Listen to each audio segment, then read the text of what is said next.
건양대학교 진호입니다.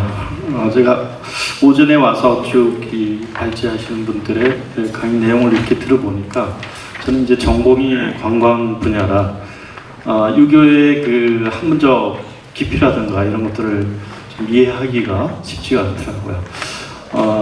그런데 이 전통을 현대화한다는 작업이 굉장히 쉽지 않은 이제 일인 것 같은데, 아까 공학당의 중국의 공학당의 이제 사례를 들어주셨는데, 제가 볼 때는 유교가 우리나라의 조선시대를 조선시대의 일반 시민들의 어떤 생활상이라든가 정치의 개념이라든가 학문적인 모든 이제 분야를 총괄하는 그 개념이었는데, 이게 언젠가부터 요즘의 학생들이 유교는 과거의 것이라고 인식하기 시작했습니다. 요즘 학생들한테 유교에 대해서 얘기를 하면 그냥 갓쓰고 있는 분들의 어떤 행위다, 또는 학문이다, 이렇게 인식을 하는데, 굉장히 좀 저희처럼 이제 관광을 전공하는 사람이라든가 이런 분들이 현대화하는 이런 작업들을 게을리했구나, 이런 이제 반성을 좀 많이 하게 됩니다. 그 전통 자원을 현대화하는 이런 것들의 어떤 단적인 이제 예가 될지 모르겠지만, 우리나라에 와 있는 그 외국인들을 대상으로 설문을 조사해봤습니다. 그래서 우리나라에서 가장 해보고 싶은 문화체험이 뭐냐, 그렇게 물어봤더니 놀랍게도 황토 찜질방 가는 게 1위였습니다. 대단한 게 아니고요, 우리 실생활에 이렇게 체험할 수 있는 이런 것들이었거든요. 그래서 이 유교를 현대화하는 이런 쪽에서 보면 황토 찜질방과 같은 이제 생활 속으로 끌어들이는 이런 작업들이 굉장히 반드시 필요하지 않나, 이런 생각도 해봤고요. 최근에 그 강릉에 55,000원짜리 여행 상품이 굉장히 많이 팔렸습니다. 강릉 그러면 여러분 잘 아시다시피 이제 우리 5만원짜리의 주인공인 신사임당과 5,000원짜리 주인공이 누구시죠? 율곡이 선생님이 강릉에 이제 사셨던 분이거든요. 그래서 강릉시에서 거기에서 힌트를 얻어서 두 분의 금액을 합친 걸 가지고 55,000원짜리 당일 여행사 1박 2일 상품이 아니라 당일 여행 상품을 만들었는데, 많은 사람들이 즐거워하면서 참여를 했다는 거예요. 그래서 현장에 가서 이분들의 사상도 이해하고 이분들의 어떤 학문 체계도 이해하고 이런 것들을 보고, 이런 작업들이 우리가 해야 될 일들이 아닌가, 그런 생각이 들었고요. 이따가 설명드리겠지만, 제가 이 원고 척탁을 받고 정말 급하게 원고를 썼습니다만은, 작년에 저희가 이제 인문학 포럼을 할 때, 여기 이 자리에 와 계시지만 문희순 박사님이 이제 충청 지역에는 유난히 여성 문의들이 많다, 이런 말씀을 하신 기억이 났어요. 그래서 연락을 해서 이제 자료를 받아보니까 경북 북부의 이제 유림들과 달리 이 호서 지역의 유림들은 굉장히 개방적인 사고를 갖고 있었고, 또 굉장히 개방적인 태도로 실천하는 이런 유학의 전통이 있어서 부녀자들한테도 이제 이런 학문을 접할 수 있는 이런 기회를 많이 줬다고 해요. 그래서 이분들의 작품들이 굉장히 많이 남아 있더라고요. 그래서 이걸 좀 현대화하는 작업, 이런 것들을 해보면 어떨까, 이런 생각도 들었고요. 특히 요즘 문재인 정부 들어서 강요 중에 30%를 여성으로 임명하겠다 그러는데, 이 관광 쪽에서도 보면요, 지금 여성들의 사회 진출이 굉장히 늘어나면서 여성들의 관광 목적지 선택이라든가 이럴 때 굉장히 중요한 역할을 합니다. 그런데다가 이제 사회 참여가 늘어나니까 소득 수준도 늘어나겠죠. 그러니까 이분들의 여성분들의 관광 참여가 굉장히 이제 늘어나기 때문에, 충청 지역의 유교 문화권을 과거에 있던 그런 여성들의 인문 자산, 이런 것들을 잘 활용하면 여성들이 즐겨 찾는 이런 관광지를 개발할 수 있지 않을까, 이런 생각을 해봤습니다. 어쨌든 제가 볼 때 철저하게 이 충청 유교 문화권 사업이 7,900억이라는 엄청난 돈을 투자해서 실시하는 국책 사업이거든요. 근데 이게 일부의 사람들, 또는 이게 이제 하드웨어 위주로 가서 나중에 그 후손들한테 짐을 주는 이런 방식으로 개발을 해서는 안 되겠다 하는 것들이 제가 오늘 말씀드리고자 하는 요지입니다. 그럼 쭉 한번 살펴보도록 하겠습니다. 여기에 보시면 아시겠지만 유교가 충청 유교가 제가 자료를 쭉 찾다 보니까 굉장히 참여적이고 실천적인 이런 그 자산이다, 특징을 갖고 있다 이런 얘기를 했거든요. 그래서 특히 이제 요즘 학생들이 저희 학교에서도 보면 취업을 시켜준다든가 장학금을 준다든가 고마워할 줄 모르더라고요. 그래서 이 고마워할 줄 모르는 이런 것들을 어디에서 어떤 교육을 통해서 이렇게 회복을 시켜줄까 이런 걸 생각해 보면 우리의 그 과거 500년 동안 우리 생활을 지배했던 유교에서 찾는 게 바람직하지 않을까 이런 생각을 해봤습니다. 세계 50대 관광 명소 중에 통계를 보면 86%가 문화유산이 있는 지역입니다.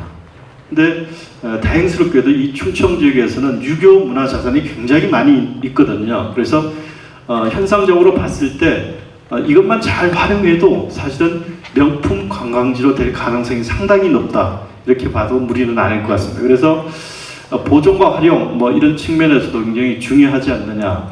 한옥도 가보면 한옥에 사람을 보존한다고 해서 사람이 살지 않으면 금방 쇠락해버리고 만나버립니다. 그래서 보존과 활용이 같은 방식으로 가야 되지 않을까 그런 생각을 해보고요. 외국에도 보면 이런 사례가 많습니다. 우리가 잘 아는 콜로세움 같은 그 원형극장 여기에서 오페라 공연도 하고요. 굉장히 우리로서는 저희 거의 이제 상상이 안 될 정도로 활용을 굉장히 많이 합니다. 그래서 이 유교 문화자산 아까 국학진흥원의 사례도 말씀해 주셨지만 보존이 능사가 아니고 이걸 활용할 수 있게끔 또 이걸 활용해야지 이해가 되는 거고 이해가 될 또 보존의 생각도 들게 되는 거거든요. 그래서 보존과 활용의 어떤 그런 지혜를 발휘해 가면서 충청 유교문화권의 어떤 개발의 방향으로 삼아야 되지 않을까 이런 생각을 해봤습니다. 지역적으로 볼 때 인근에 이제 세종시, 여기가 세종시입니다만은 세종시가 이제 굉장히 급팽창하고 있습니다. 근데 여기 보셔서 아시겠지만 계획된 도시이기 때문에 인문 자산이 별로 없습니다. 그래서 이 주변 지역에 이런 그 백제문화권과 이 유교문화권의 어떤 인문 자산들을 잘 활용한다면 이 지역이 이제 50만 명을 넘게 수용하는 대도시로 바뀔 텐데 이분들의 어떤 인문적인 욕구, 문화적인 욕구 이런 걸 충족시키는 데도 굉장히 중요한 역할을 할 거다. 저는 그렇게 보고 있습니다. 그 다음에 특히 이 그 유교라는 것들은 유교는 동남아시아의 어떤 공통적인 문화의 어떤 상징이기 때문에 이것들을 잘 활용하면 중국에 계신 아까 이 관광교류 이런 것들을 말씀하셨지만 중국과의 관광교류뿐만이 아니고 베트남이나 이 동남아권과의 그 글로벌화 시대의 관광교류에도 굉장히 중요한 역할을 할 것이 아닌가. 그래서 이 충청 유교문화권의 그 개발은 제가 볼 때는 이제 활용 쪽, 물론 이제 보존도 중요하지만 활용 쪽의 어떤 가치에 좀 그 중점을 두고 개발해야 되는 이런 상황인 것 같습니다. 제가 보기에는. 충청 유교문화 자원의 특징 다 아시겠지만 저는 이제 이 준비를 하면서 쭉 찾아보니까 이 충청도의 선비들은 굉장히 그 열린 사고를 많이 갖고 있었고 그 다음에 이 그 절이라든가 이런 것들을 소중하게 여겨서 우리가 어려웠을 때 국난이 발생이 됐을 때 이분들의 역할이 사회적으로 굉장히 중요하게 작용을 했다 이렇게 기술이 돼 있더라고요. 이런 것들을 어떻게 좀 우리가 이제 후세들한테 전달을 해줘야 되는데 이 지역의 어떤 유교 문화의 특성 이런 것들을 전달해 줘야 되는데 아까 공학당의 사례에서 관광 기능을 이제 말씀하셨는데 관광객들이 와서 체험하게 한다 이런 말씀을 해주셨는데요. 그런 방식을 좀 우리가 지속적으로 개발해야 되지 않을까 이런 생각이 들었습니다. 특히나 이제 교육 또는 종교, 문화 쪽에 이제 관광 자원으로서도 굉장히 그 활용이 가능한데 남해안에 가보니까 이순신 밥상 이런 것들을 만들었더라고요. 근데 그게 남해안 관광벨트 사업부의 일환으로 아마 그게 만들어진 것 같은데 만들어졌을 때는 그냥 굉장히 그 언론에서도 크게 다뤄지고 했었는데 실제로 한 1년 지나니까 그게 상업화가 되지 않고요. 거의 이제 박제화된 상품이 돼버리더라고요. 근데 이런 것들은 좀 곤란하다 생각이 들더라고요. 그 다음에 안동의 뭐 헛제사밥이라든가 이런 것들도 한동안 이렇게 잘 되다가 지금은 별로 이제 상품성으로서의 관광 상품성의 가치를 잃어가고 있는데 이런 것들을 거울 삼아서 지속적으로 관광객들이 선호할 수 있는 상품을 개발하는. 그다음에 특히 또 요즘 한류가 전 세계적으로 확산되고 있는데 이 한류의 원천으로서 보고로서 이 유교 문화가 굉장히 중요하다. 그래서 여기에 이 자원들을 잘 활용하면 한류 문화 확산에 굉장히 큰 기여를 하지 않을까 이런 생각도 해봤습니다. 그래서 뭐 전통이나 이런 것들을 뭐 현대화하는 거 이런 것들이 쉬운 일은 아니겠지만 이건 반드시 우리가 넘고 가야 될 산인 것 같고요. 그 다음에 이제 원형 컨텐츠로 활용한다든가 이런 것들도 지금 간헐적으로는 되고 있습니다만 이거 좀 이 사업을 통해서 좀 체계화하고 심도 있게 이렇게 연구를 하는 이런 과정이 좀 필요하지 않을까 이런 생각이 들고 있습니다. 지금 충청도는 이제 이 관광 개발을 하는 이 여건상의 어떤 문제들을 이렇게 확인을 해보면 이 사업에 4개 광역 지자체가 들어가 있고요. 그 다음에 785개의 지정문화재가 분포되어 있습니다. 굉장히 많은 문화재가 이 지역에 분포되어 있고요. 아까도 제가 말씀드렸듯이 명품 관광지의 어떤 조건이 명품 문화재라고 이제 말씀을 드렸는데 그런 조건으로 봤을 때 여건이 굉장히 좋다 이런 말씀이고요.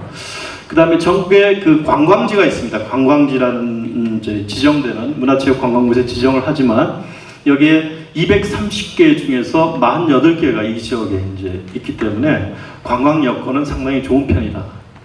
그 다음에 특히나 이제 평택하고 당진항이 개항이 되고요. 그 다음에 서산에 있는 대산항이 이제 개항되면서 국제 여객선이 취항합니다. 특히 이제 중국과의 교류라든가 이런 것들이 활발히 이제 전개될 텐데 중국 관광객 유치에도 굉장히 유리한 여건을 지금 갖고 있기 때문에 이 충청 유교문화권 관광 개발의 어떤 방향성에 있어서는 이런 부분들을 잘 흐름들을 살펴보고 이제 개발 방향을 정해야 된다고 이렇게 생각합니다. 뭐 아까 경북 북부의 이제 사례를 이렇게 쭉 말씀해 주셨는데 보면은 저희 충청 유교권은 올해부터 2026년까지 10년간이고요.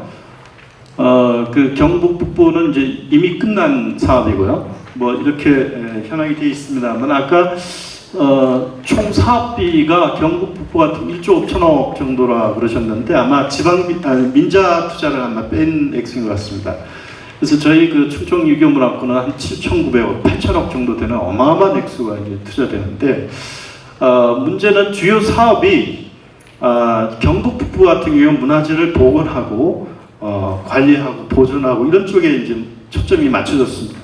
그리고 이제 하드웨어를 구축하는 국학진흥원도 그 사업에 의해서 만들어진 건 아니지만 상당히 많은 부분들을 이제 사업비에서 활용을 하고 그랬었는데 어쨌든 하드웨어 중심의 사업이었습니다. 근데 저희가 주변에서 보면 1993년인가요? 대전에서 엑스포가 열렸었는데 그 엑스포가 열린 지 20년이 지나도 지금까지도 부지를 어떻게 활용해야 될지 모를 정도로 대규모의 하드웨어 구축 사업들은 위험성이 굉장히 큽니다.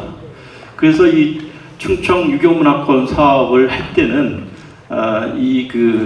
하드웨어 중심의 어떤 개발은 좀 지향하는 게 좋지 않겠느냐. 물론 이제 허브 역할을 하는 충청 유교문화원과 같은 이런 하드웨어는 구축이 돼야 되겠지만 많은 돈을 여기서 이제 뭐 건물을 짓는다든가 이런 쪽으로 하기는 조금 위험성이 크지 않느냐. 재작년인가요? 여수의 해양 엑스포 여러분 잘 아실 겁니다. 뭐 굉장히 성공했다고 그러는데 여수에 가보니까요. 끝나고 나서 1년에 시설을 유지하는데 700억이 든답니다. 그래서 이 여수시에서 굉장히 고민을 많이 하고 있는 걸 봤는데 그런 룰을 범해서는 되지 않지 않겠느냐. 그래서 방향성은 저희는 이제 좀 하드웨어보다는 소프트웨어로 가고 관광 홍보라든가 또 마케팅 이런 체계를 구축하는데 조금 더 많은 부분들을 하려는 게 바람직한 방향이 아닌가 이렇게 생각합니다. 뭐 이 충청 지역에 이제 그 유교 자원 개발할 때 지역 특성 반영해야 되는 건 당연한 거고요. 그 다음에 이 융합적인 컨텐츠, 예를 들면 음식 같은 것도 뭐 굉장히 그 우리가 활용 가치가 높거든요. 과거의 선비들이 뭐 어떤 음식들, 요즘 뭐 슬로우 라이프 뭐 이런 얘기를 많이 해요. 슬로우 푸드라는 얘기를 하잖아요. 그 김치라든가 뭐 이런 것들, 선비들이 과거에 먹었던 김치라든가 선비 밥상이라든가 이런 것들. 일본이 1992년도 바르셀로나 올림픽을 할 때 김치를 먼저 자기네 음식이라고 등록을 했습니다.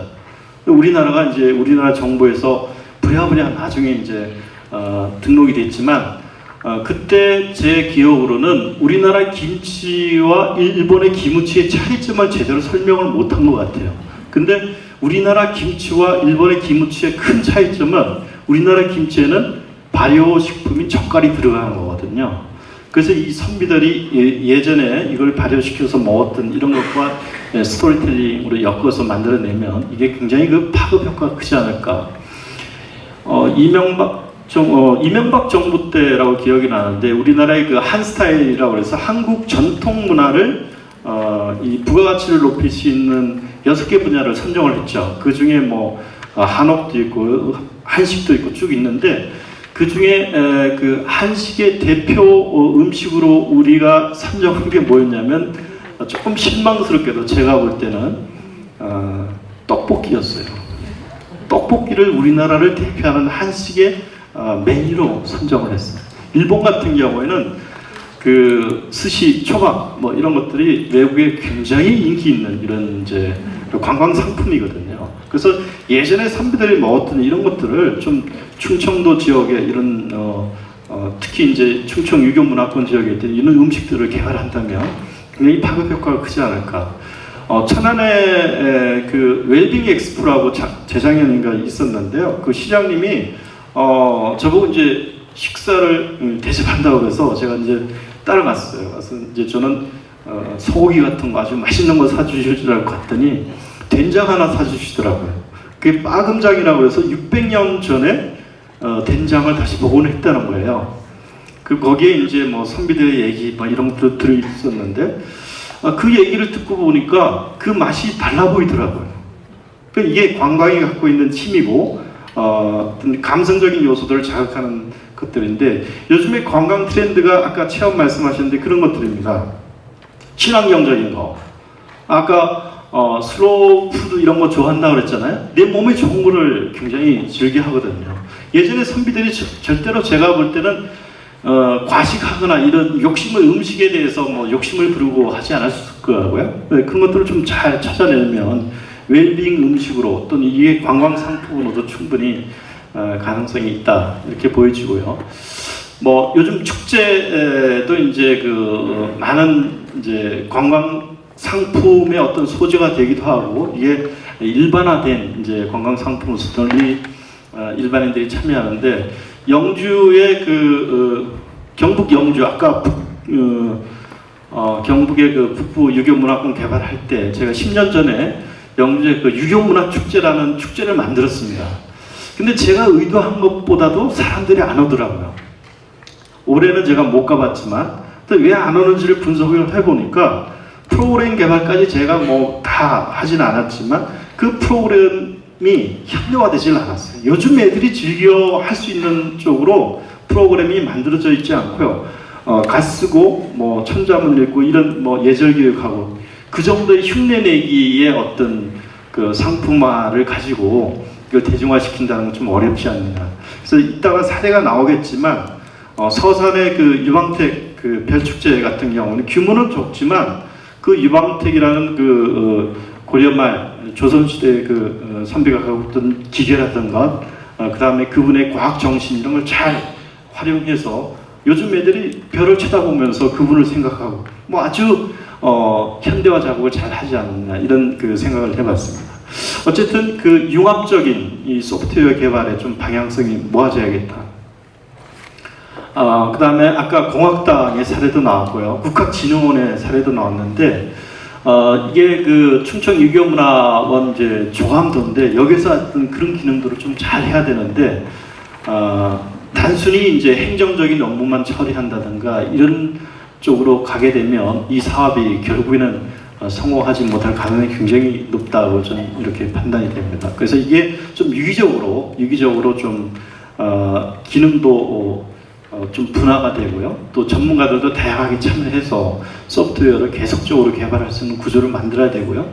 뒤에도 나오겠지만 재정 확보라든가 이런 것들이 안정적으로 되지 않을 때는 이게 좀 10년 사업으로 끝날 가능성도 상당히 높습니다. 그러면 이제 뭐 크게 봤을 때 그러면 이 충청 유교문화권 관광개발을 어떤 식으로 해야 되느냐? 첫 번째가 저는 이제 그 소통과 그 주민이 참여하는 형태가 돼야 된다. 주민이 이 유교 문화라는 컨텐츠를 생산하기도 하고요. 그 다음에 소비하기도 하는 이런 사람들의 역할이 돼야 되지 그냥 아웃사이더로서 구경만 하는 사람이 돼서는 안 되겠다. 그래서 축제를 하든 그 지역에 어떤 이벤트가 있든 어떤 프로그램이 개발되면 주민들이 적극적으로 참여하는 형태가 돼야 된다. 그 EU 같은 경우에는 28개 나라인가요? 이 EU가 경제 공동체인데 이 경제 공동체를 운영하는데 가장 큰 어려움이 갈등 같은 게 굉장히 많이 발생했잖아요. 근데 그 어려움을 해결할 수 있는 방법으로 문화 소통, 문화 교류를 적극적으로 추진했거든요. 그래서 우리가 1996년도인가요? 지자체가 실시되면서 각 지자체별로 경쟁이 너무 심화되고 있어요. 그리고 가만히 전체적인 입장에서 보면 중복 투자되는 부분도 너무 많거든요. 이런 것들을 좀 조합적으로 이게 조정할 수 있는 이런 기능, 또 화합할 수 있는 이런 기능, 소통할 수 있는 기능, 이게 유교라는 문화를 가지고 한번 해결해 보자.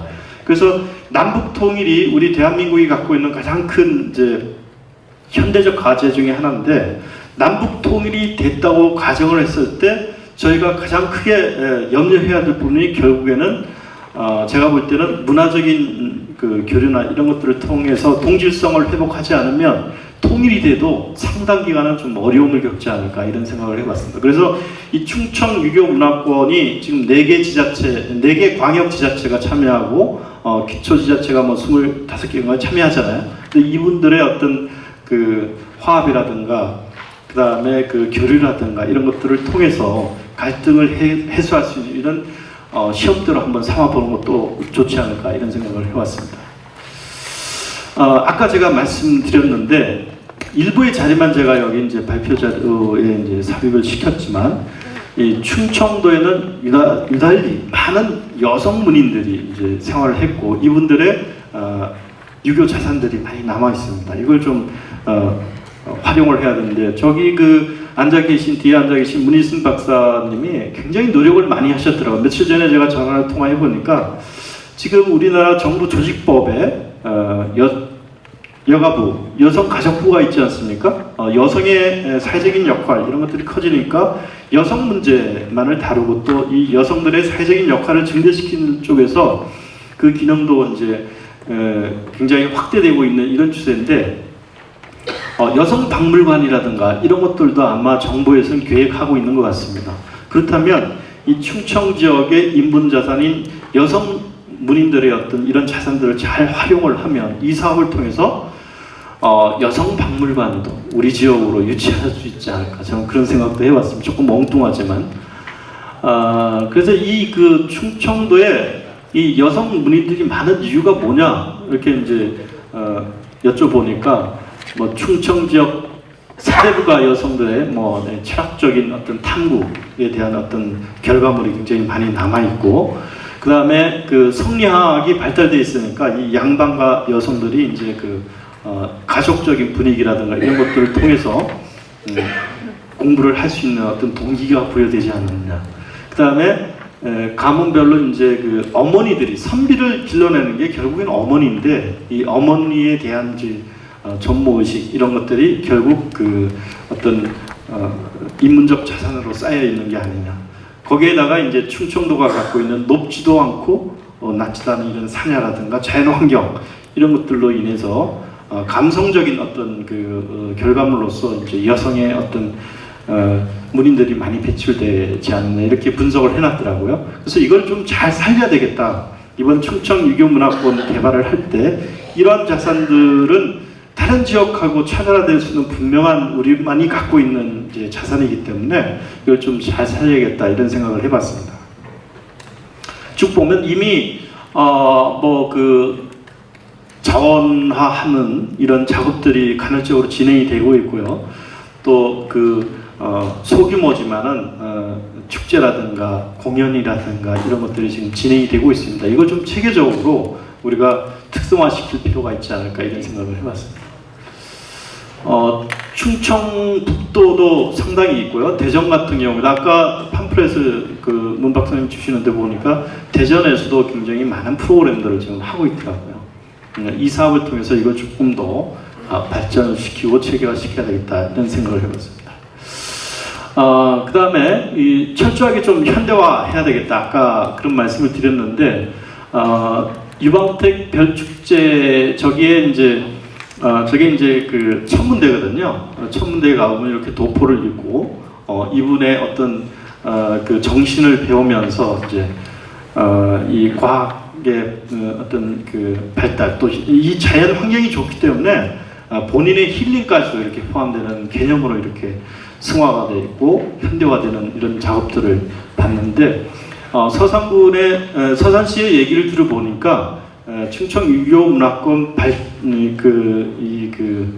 사업을 통해서 이 축제나 여기와 관련된 사업들을 조금 더 확대하겠다 이런 말씀을 드렸는데 제가 굉장히 긍정적으로 진단을 해준 기억이 납니다.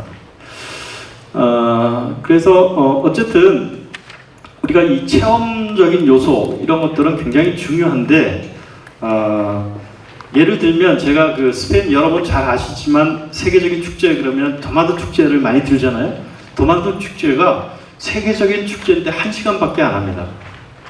1시간밖에 안 하는데 거기서 한국 사람들이 가가지고 저도 이렇게 구경을 하다가 도망을 갔어요.